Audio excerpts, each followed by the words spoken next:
Welcome to Lulu's Storytime, where imagination comes to life. Get ready to dive into a world full of heartwarming tales that will capture your imagination as you drift off to sleep. The Magical Christmas Cobweb, illustrated by Sanji Parvin, written and read by Lila Ann Gray. Scarlet and Sky were with Scarlet's daddy in an old bookshop where he was choosing a book for Mummy for Christmas. "You girls can go and look at the children's books," he said. "I'll try not to be too long." The girls were busy talking about Christmas as they looked for the children's room. "My big brother says there's no Father Christmas," said Sky sadly. "Mummy was very cross with him and said everyone has to find the magic of Christmas themselves, and he shouldn't say that." The children's room was full of books. There was a table and chairs in the middle of the room, and colourful pictures were on the walls. It looked very welcoming. As they stood in the doorway, they noticed that in one corner of the room there was a very large cobweb, and it sparkled every time the light caught it. At the exact same time, they were both drawn to touch it, and as they did, something magical happened in the blink of an eye. They found themselves in another room. It was packed full of toys of every kind. There was a window on one side, and a reindeer with a very red nose was peering in at them. They stood still, not knowing what to do. Then suddenly they heard a noise, and out from behind a doll's house came a large figure dressed in red, and he had thick white hair.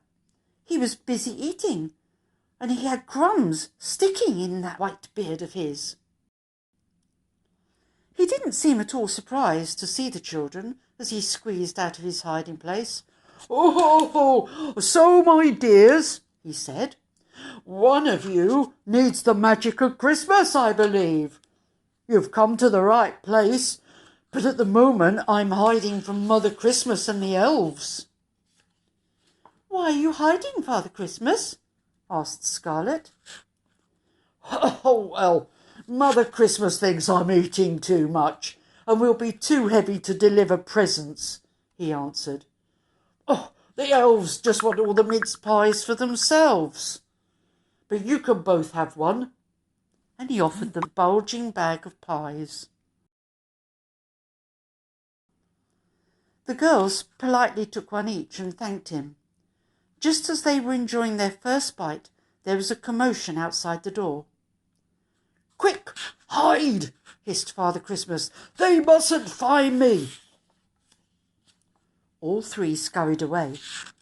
Father Christmas hiding behind the large doll's house again, and Scarlet and Sky managed to hide behind some boxes full of toys that were stacked on top of each other, making a good hiding place.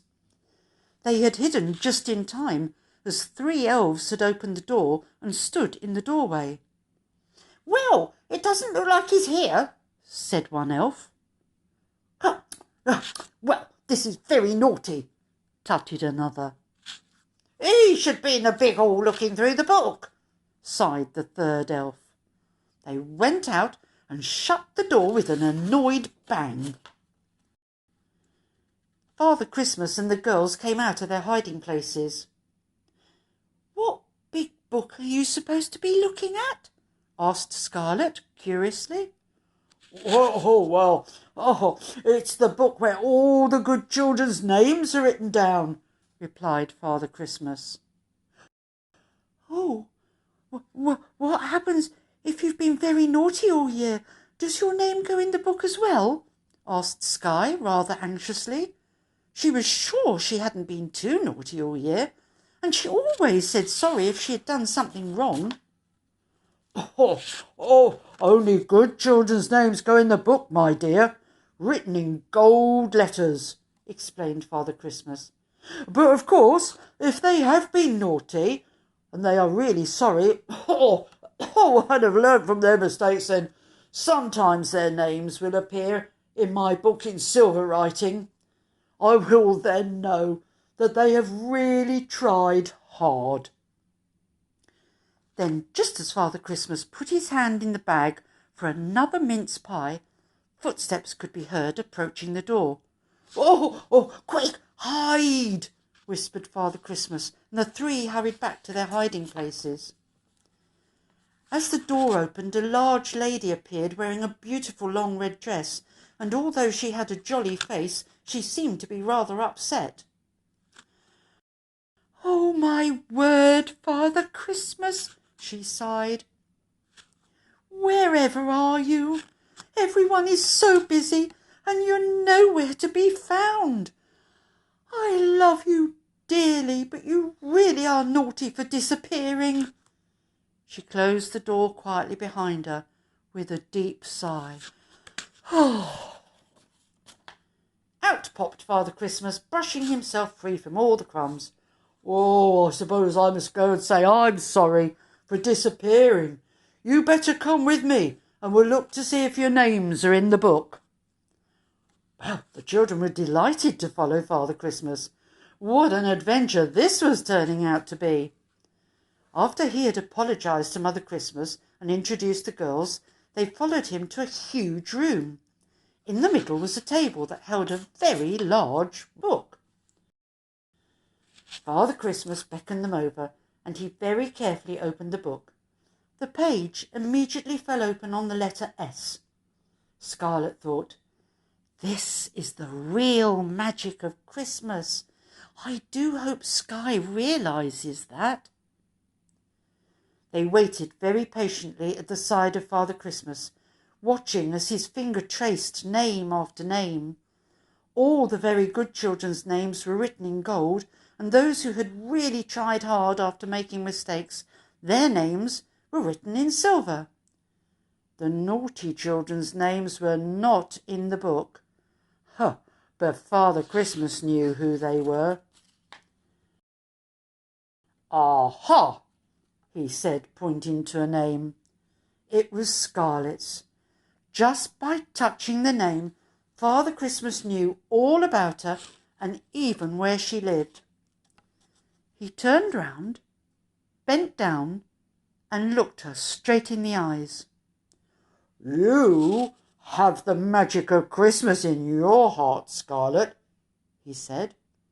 "You try and share it with everyone. You work hard at school, and you are kind and thoughtful. Have a look, my dear. Here is your name." Scarlet peeped into the book, and right by his finger, where Father Christmas was pointing, was her name in beautiful golden letters. Her eyes shone with delight, and she thanked Father Christmas and gave him a huge hug. Skye wondered if her name would be there too. She had listened to her brother and had become confused over the magic of Christmas.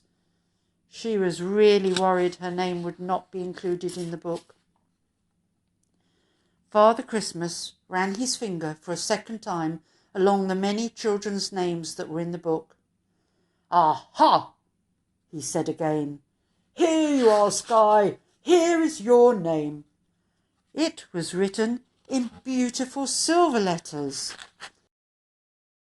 He bent down and looked Skye in the eyes.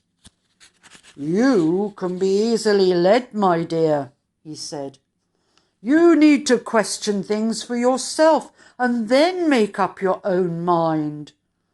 You, too, have a lovely and kind heart, and I think today you have found for yourself, the magic of Christmas. Never take it away from anyone who believes. And remember, we all see things in different ways." "Maybe next year, Skye," Father Christmas added kindly, "your name will be written in gold." Skye hugged Father Christmas tightly and thanked him. She was so happy to know. Now there was no doubt in her heart that she really did have the magic of Christmas. Scarlet was delighted too, and she also had to have another hug with Father Christmas. "Oh, well, I'd better take you back to the toy room now," said Father Christmas. "You will see the magical Christmas cobweb in its corner, just like the one you touched in the bookshop. Make sure you touch it together." "Goodbye, my dears," smiled Father Christmas. "You can tell everyone now, Sky, that you have found the magic of Christmas for yourself. Continue to be good children, and I will be visiting you very soon. Oh, Merry Christmas to one and all." And with a loud ho, ho, ho, he suddenly disappeared, and Scarlet and Sky found themselves alone in the old bookshop. Come back to Lulu's for more story time.